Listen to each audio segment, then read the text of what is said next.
your friend or your destiny. La saison 2 des Anneaux de Pouvoir a confirmé que l'étranger était Gandalf, mettant ainsi fin à 2 saisons de rumeurs et de théories tout en lançant de nouvelles sur le sorcier ténébreux. Bien le bonsoir, mesdames et messieurs. Nous sommes l'animation de la soirée.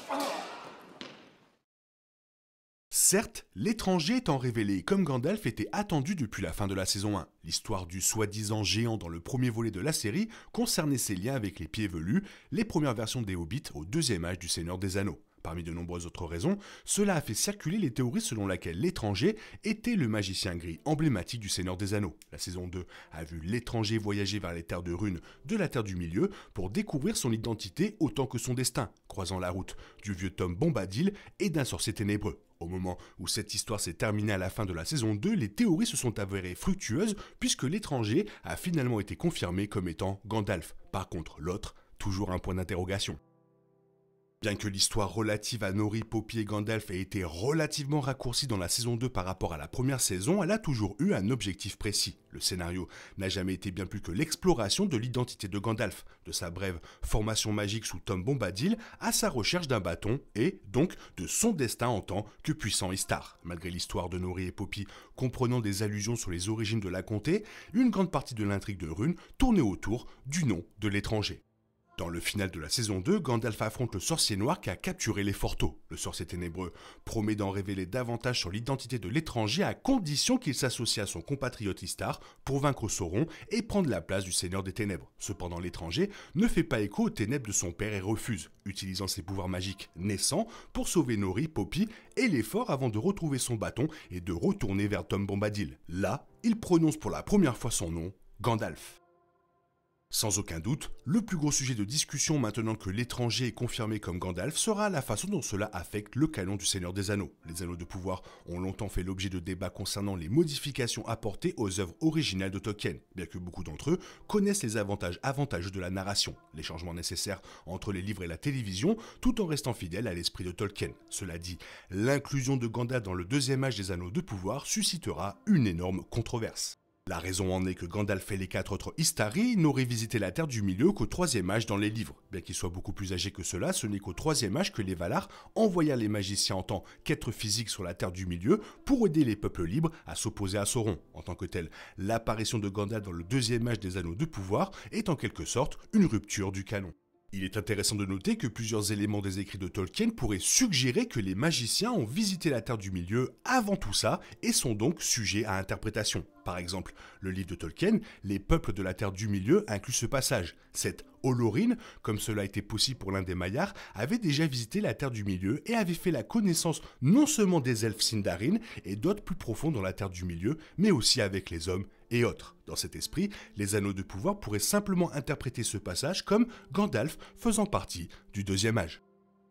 Quelle que soit la façon dont l'apparence de Gandalf s'inscrit dans le canon de la Terre du Milieu, c'est un fait qu'il fait partie de la série. La saison 2 est sans vergogne, comme en témoigne la taquinerie de plusieurs éléments du personnage de Gandalf. Un de ces éléments est apparu dans la scène finale de Gandalf, dans la saison 2, dans laquelle Tom Bombadil implore qu'un magicien ne trouve pas de bâton, ni de nom, mais que tous les deux trouvent le magicien. L'étranger réfléchit un instant avant de repenser au fort. Il déclare « Gandalf, c'est comme ça qu'ils vont m'appeler, n'est-ce pas ?» Ce à quoi Bombadil sourit. Cela est lié à une autre réplique de Gandalf dans les 2 tours après sa résurrection sous le nom de Gandalf le Blanc. Gandalf, oui, c'est comme ça qu'il m'appelait. Gandalf le Gris, c'est mon nom. Étant donné que l'Istari s'appelle Olorin, le nom de Gandalf, que lui ont donné les peuples de la Terre du Milieu a beaucoup de sens. Un autre élément du personnage de Gandalf établi dans la saison 2 était son bâton. L'Istar avait un choix plus tôt dans la saison, retrouver son bâton ou sauver ses amis. Comme Gandalf le découvre, ce n'était pas un choix mais un test. En tant qu'Istari, envoyé pour aider les peuples de la Terre du Milieu, il n'a jamais été censé choisir le pouvoir plutôt que l'amitié. En choisissant ce dernier, il trouve son bâton dans le village en ruine des forts, consolidant ainsi son statut non seulement de magicien de la Terre du Milieu, mais aussi de Gandalf le Gris.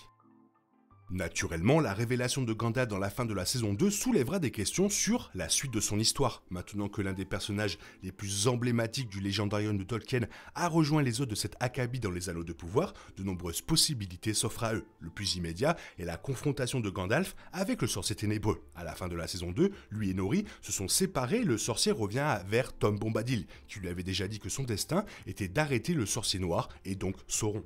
Cela semble teaser une exploration plus approfondie de la dynamique entre les deux Istari dans l'histoire de la saison 3. Gandalf étant désormais conscient que le sorcier ténébreux souhaite uniquement vaincre Sauron afin de pouvoir prendre sa place de dirigeant malveillant de la Terre du Milieu, il est peu probable que le bon Istar laisse son opposé sans opposition. Au-delà de cela, les possibilités du rôle de Gandalf dans la saison 3 ne sont certes pas claires. Étant donné que Gandalf est un personnage qui n'a aucune trace d'implication dans le deuxième âge de la Terre du Milieu, il n'est pas certain dans quelle direction les créateurs des Anneaux de Pouvoir prendront son arc. Il se pourrait que Gandalf reste confiné à Arun jusqu'à la fin des Anneaux de Pouvoir, ce qui correspondrait ainsi un peu plus au canon de Tolkien, car son arc isolé ne se mélangerait pas explicitement avec celui de Galadriel, Sauron ou Elrond par exemple. Cela expliquerait pourquoi il n'y a aucune trace de Gandalf au deuxième âge, puisqu'il est resté à Arun. L'autre possibilité est que la série implique fortement Gandalf dans l'histoire globale de la série. Après avoir vaincu le sorcier noir, Gandalf pourrait retrouver les autres personnages de la série et s'opposer directement à Sauron dans ce qui sera probablement la guerre de la dernière alliance. Si cette possibilité se réalise, les Anneaux de Pouvoir devraient soit expliquer pourquoi la plupart des gens n'ont pas entendu parler de l'implication de Gandalf dans cette guerre, soit changer l'histoire de Tolkien et tracer leur propre chemin à travers les légendes de la Terre du Milieu. Ce qui nous amène au sorcier ténébreux. Tout d'abord, il convient d'explorer les raisons pour lesquelles le sorcier noir pourrait être Saruman. D'une part, l'acteur ressemble à une version plus jeune de Saruman de Christopher Lee. La robe blanche, ses longs cheveux raides et sa barbe établissent des parallèles, tout comme les traits de Daniel Weyman avec Gandalf. L'autre, allusion selon laquelle le sorcier noir et Saruman vient de ce que l'on sait de lui et de Gandalf dans les œuvres de Tolkien. Les deux furent alliés pendant des milliers d'années avant que Saruman ne soit corrompu par le pouvoir de Sauron, les faisant devenir rivaux. Cela a été décrit dans Le Seigneur des Anneaux et leur histoire présente de nombreuses similitudes avec la dynamique décrite entre le sorcier ténébreux et Gandalf dans la série. En tant que telle, cette relation pourrait explorer les origines de la relation entre Gandalf et Saruman au cours du deuxième âge de la Terre du Milieu via le sorcier ténébreux. Outre Saruman, l'identité du sorcier noir pourrait être attribuée à d'autres personnages de Tolkien. Dans les histoires de l'auteur, 5 Istari ont été envoyés sur la Terre du Milieu par les Valar. 3 d'entre eux ont été les plus mis en avant, Gandalf, Saruman et Radagast. Il est hautement improbable que Radagast, plutôt d'un esprit doux, joue un rôle dans les Anneaux de Pouvoir, laissant les deux Istari inconnus comme candidats potentiels concernant l'identité du sorcier ténébreux. Ces magiciens étaient Alatar et Palando, les deux magiciens bleus de la Terre du Milieu. Dans les livres de Tolkien, ces magiciens ont voyagé vers l'Est et on n'a plus jamais entendu parler d'eux, ce que Gandalf lui-même mentionne dans la trilogie Le Hobbit. Naturellement, cela laisse ouvert la possibilité que le sorcier ténébreux soit un magicien bleu, un résultat qui a certes beaucoup plus de sens que Saruman.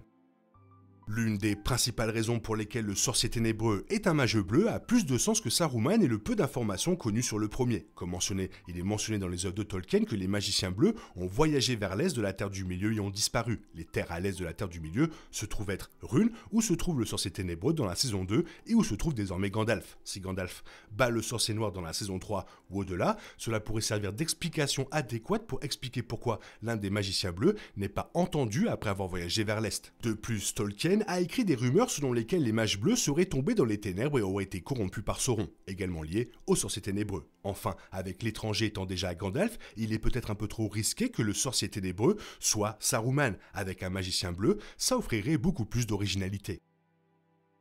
Voilà, on sait pour Gandalf, maintenant il faut savoir qui c'est l'autre. Toi, qu'est-ce que tu en penses? Fais-moi part de ton avis dans la zone commentaire, sinon il est temps pour toi de reprendre le cours normal de ta vie. On se retrouve bientôt pour une nouvelle vidéo. Bisous, bisous, bye bye. Il est impossible de compter sur les autres de nos jours, on est obligé de tout faire soi-même. Je me trompe? Rien de grave, j'avais tout prévu. Où va le monde, je vous le demande.